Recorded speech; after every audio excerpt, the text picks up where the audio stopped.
Assalamualaikum warahmatullahi wabarakatuh. Selamat malam Bapak dosen dan teman-teman sekalian. Perkenalkan, nama saya Muhammad Atalan Nafal Farel dengan NIM 2301 2025 Prodi D3 Keperawatan. Pada kesempatan kali ini, saya akan menyampaikan presentasi mengenai inovasi revolusi industri 4.0 dan digitalisasi di bidang kesehatan. Dengan fokus bagaimana perubahan ini mempengaruhi praktik fisioterapi. Tujuan saya presentasi yang pertama yaitu menjelaskan apa itu revolusi industri 4.0 dan kaitannya dengan bidang kesehatan. Yang kedua, memberikan gambaran nyata penerapan teknologi digital dan fisioterapi. Dan yang terakhir, menyampaikan manfaat, tantangan, serta pesan penting agar kita siap menghadapi era digitalisasi.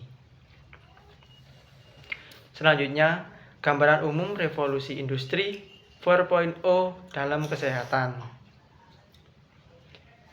Definisinya sendiri, revolusi industri 4.0 adalah era integrasi teknologi digital, fisik, dan biologis yang mengubah cara kita bekerja dan berinteraksi. Ciri khasnya tersendiri yaitu penggunaan big data, kecerdasan buatan atau AI, Internet of Things, otomatisasi, dan telemedicine. Contoh nyata dalam kesehatan. Yang pertama, dari rumah sakit tradisional ke sistem telemedicine dan memungkinkan pasien konsultasi dari rumah.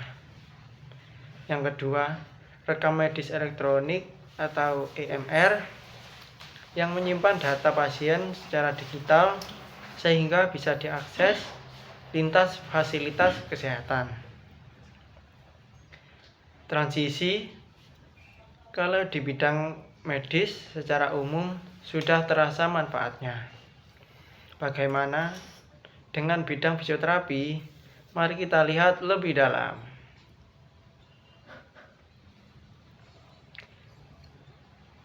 Yang pertama, ada telerehabilitasi. Pasien pasca stroke atau cedera muskuloskeletal dapat melakukan latihan di rumah dengan arahan fisioterapis melalui video call. Selanjutnya contoh aplikasinya tersendiri yaitu aplikasi PCTrack yang sudah digunakan secara internasional, di mana fisioterapis bisa memberikan program latihan bentuk video, memantau progres, dan mengoreksi bila ada kesalahan. Selanjutnya, ada wearable device dan sensor gerak. Yang pertama, perangkat seperti monitor tracker, gelang pintar, atau sensor pada sendi bisa mendeteksi range of motion, kekuatan otot, hingga postur. Yang kedua, data ini membantu fisioterapis mengevaluasi perkembangan pasien lebih objektif.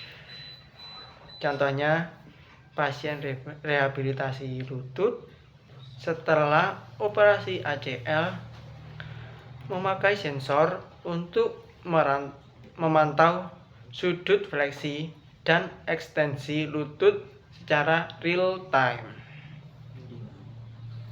Selanjutnya yaitu ada AI dalam latihan fisioterapi.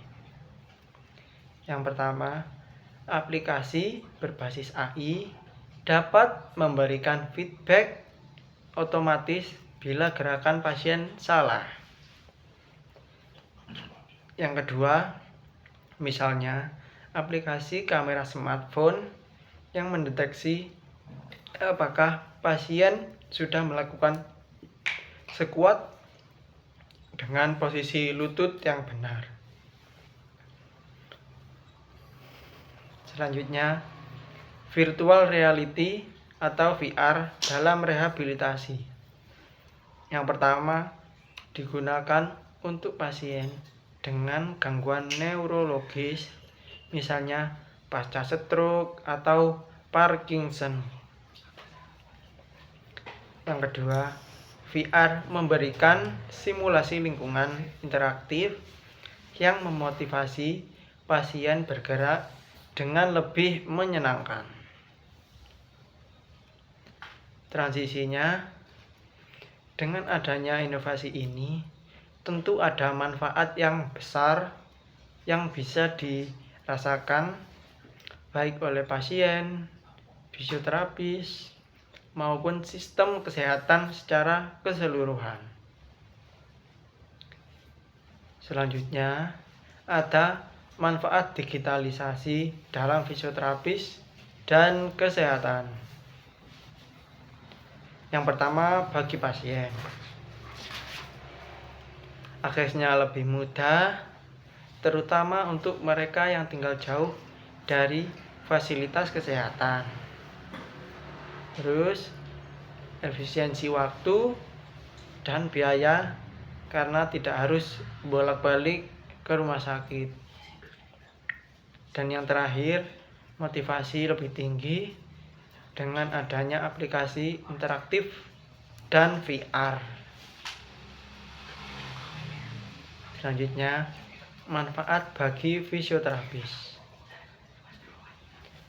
Data yang lebih akurat dan objektif dari wearable sensor. Yang kedua, bisa memantau lebih banyak pasien secara bersamaan. Dan yang terakhir, mendapatkan insight baru dari AI untuk memperbaiki program terapi. Selanjutnya, manfaat bagi sistem kesehatan. Yang pertama ada mengurangi antrian di rumah sakit. Yang kedua, optimalisasi biaya operasional. Dan yang terakhir, memperluas jangkauan layanan hingga ke daerah terpencil. Selanjutnya, studi kasus Indonesia. Aplikasi seperti Halodoc dan Alodokter sudah populer, meskipun masih didominasi oleh layanan dokter. Dan yang kedua, potensi besar kedepannya layanan telemedicine, layanan telerehabilitasi berbasis aplikasi bisa berkembang, mengingat banyak pasien dengan kebutuhan fisioterapis jangka panjang. Transisinya, namun tidak semua berjalan dengan mulus. Masih ada tantangan yang lebih besar yang harus kita hadapi bersama. Selanjutnya, telemedicine membuka peluang baru bagi profesi fisioterapis. Dengan sistem ini, fisioterapis dapat menjangkau lebih banyak pasien, menghemat waktu, serta mendokumentasikan data digital untuk analisis jangka panjang. Selain itu, telemedicine juga mendorong kolaborasi antar profesi di bidang kesehatan dan meningkatkan profesionalisme tenaga fisioterapis di era digital. Sebagai kesimpulannya, telemedicine dalam fisioterapis adalah langkah besar untuk menuju pelayanan rehabilitasi modern yang fleksibel, efisien, dan inklusif. Meskipun masih ada beberapa kendala teknis, manfaatnya jauh lebih besar dalam meningkatkan kualitas pelayanan dan kepuasan pasien. Kata-kata hari ini, pesan utama dari materi ini adalah teknologi tidak menggantikan peran fisioterapis, tetapi memperkuatnya dengan adaptasi yang baik terhadap inovasi digital. Fisioterapis dapat memberikan pelayanan tanpa batas jarak dan waktu. Sudah selesai. Terima kasih atas perhatian Anda. Semoga materi ini bermanfaat dan menambah wawasan kita semua. Sekian dari saya. Wassalamualaikum warahmatullahi wabarakatuh.